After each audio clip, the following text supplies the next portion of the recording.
મહીસાગરના ખાનપુર તાલુકાના બેડવલી ગામમાં વિકાસના કામો ઠપ થતા ગ્રામજનોમાં ભારે રોષ જોવા મળી રહ્યો છે।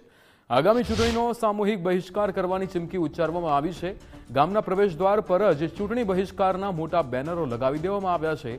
કોઈપણ પક્ષના નેતાને પ્રચાર અર્થે ગામમાં ન ઘૂસવા સ્પષ્ટ ચેતવણી આપવામાં આવી છે। ગ્રામજનોનો આક્ષેપ છે કે વર્ષોથી રોડ રસ્તાની અત્યંત બિસ્માર હાલત અંગે સરપંચથી લઈને જિલ્લા કલેક્ટર અને સ્વાગત કાર્યક્રમ સુધી અનેકવાર લેખિત રજૂઆતો કરવા છતાં તંત્ર દ્વારા કોઈ નક્કર કામગીરી કરવામાં આવી નથી।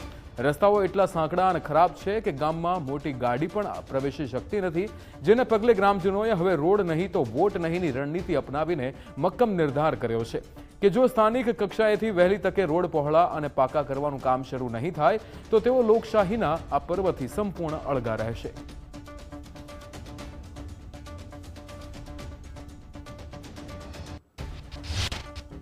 એટલે મારા ગામની અંદર રસ્તાઓ બહુ બધા સોકડા છે અને કાલે કોઈ કપરી પરિસ્થિતિ આવે, કોઈ મોટું વાહન આવી શકે એમ નથી।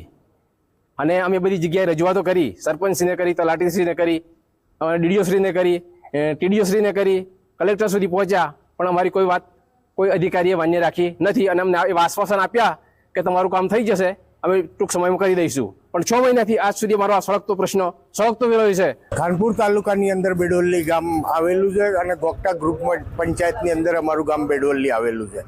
અમે લોકોએ રસ્તા અમારા ગામની અંદર સાંકડા બહુ હોય તે માટે અમે 1 વર્ષથી અમે આ સ્વાગત કાર્યક્રમની અંદર ટીડીઓ સાહેબને, સરપંચશ્રીને, પંચાયતની અંદર અમે લેખિત અને મૌખિક બહુ રજૂઆતો કરી છે, પણ આજ દિન સુધીમાં અમારા ગામની અંદર કોઈ પણ અધિકારીએ કે સરપંચશ્રીએ અમારા ગામ લોકોનું પ્રશ્નનું સોલ્યુશન ન કર્યું।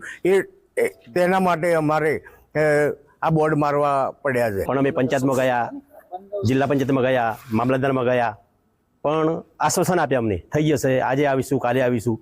પંચાયતના તલાટી કમ મંત્રી, સરપંચ બધા અમારી જોડે આવ્યા અને ગામમાં એરા મારી ગયા કે આટલું દમણ આ લોકોનું આવે છે એમ કે સિટી સર્વે પ્રમાણે ગામનું ઘરનું જે સર્વે કર્યું એ મુજબ, પણ એનો કશું નિર્ણય આવ્યો નહીં।